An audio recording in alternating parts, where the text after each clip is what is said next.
অত্যাধুনিক সব ড্রোন আর মিসাইল ইরানকে মধ্যপ্রাচ্যের নেতার আসনে বসিয়েছে। আমেরিকার নানা নিষেধাজ্ঞার ফাঁক গলে নিজেদের শক্তিধর রাষ্ট্রে পরিণত করেছে তারা। এবার যদি পরমাণু কর্মসূচিতে সফল হতে পারে তাহলে ইরান হবে বিশ্বের অন্যতম শক্তিধর রাষ্ট্র। মুহূর্তেই টক্কর দেবে যে কোনো শত্রু দেশের সাথে। আর সেটি চায় না আমেরিকা ও তাদের ঘনিষ্ঠ মিত্ররা। এমন জটিলতার মধ্যেই ইরানকে পারমাণবিক কর্মসূচি থেকে সরে আসার বার্তা দিয়েছে রুশ প্রেসিডেন্ট ভ্লাদিমির পুতিন।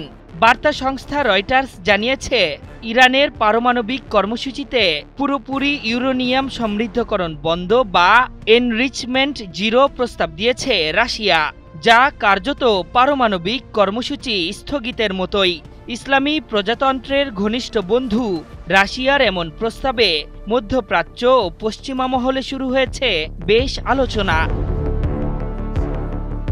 রাশিয়ার দেওয়া পারমাণবিক কর্মসূচি স্থগিতের প্রস্তাব প্রত্যাখ্যান করে কূটনৈতিক সূত্রগুলো আল মায়াদিনকে জানিয়েছে, ইরান রাশিয়ার পক্ষ থেকে এমন কোনো প্রস্তাব পায়নি যাতে তাদের নিজস্ব ভূখণ্ডে ইউরেনিয়াম সমৃদ্ধকরণ বন্ধ করার কথা বলা হয়েছে। এমনকি দেশটির পররাষ্ট্রমন্ত্রী আব্বাস আরাকচি বলেছেন, আমাদের এমন কোনো চুক্তি হবে না যেখানে সমৃদ্ধকরণ অন্তর্ভুক্ত নয়। আল মায়াদিন জানিয়েছে, ইরানের শান্তিপূর্ণ ইউরেনিয়াম সমৃদ্ধকরণের অধিকারের ব্যাপারে রাশিয়ার অবস্থান এখনও অপরিবর্তিত রয়েছে। এমনকি পারমাণবিক কর্মসূচি নিয়ে তেহরান ও ওয়াশিংটনের মধ্যকার চলমান আলোচনার প্রেক্ষাপটেও নয়। সমরবিদদের মতে রাশিয়ার এমন প্রস্তাব সম্ভবত ইরান ও পশ্চিমাদের মধ্যে আলোচনায় মধ্যস্থতা ও ভারসাম্য বজায় রাখার চেষ্টা হতে পারে। তবে এমন কিছু হলে ইরান তাতে সম্মতি নাও জানাতে পারে। ইরানের পারমাণবিক কর্মসূচিতে সক্রিয় অংশীদার রাশিয়া। ইসলামী প্রজাতন্ত্রের ভূখণ্ডে বুশের কেন্দ্রে পারমাণবিক কর্মসূচি পরিচালনা করছে রুশ বাহিনী, যেখানে 200 জনেরও বেশি রুশ বিজ্ঞানী অবস্থান করছেন।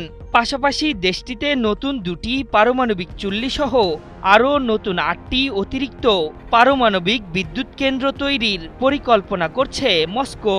সেক্ষেত্রে তেহরান ওয়াশিংটনের পারমাণবিক চুক্তি সম্পন্ন হলে ক্ষতিগ্রস্ত হবে খোদ রাশিয়াও। এমনকি ভেস্তে যেতে পারে তেহরান ওয়াশিংটন পরমাণু বিষয়ক বৈঠকও।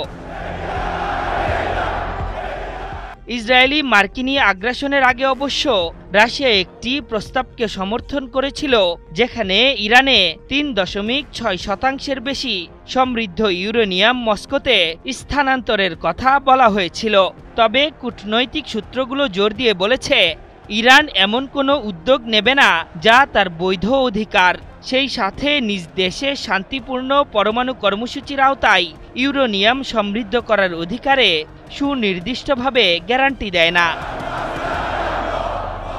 আশরাফুল ইসলাম, ৭১।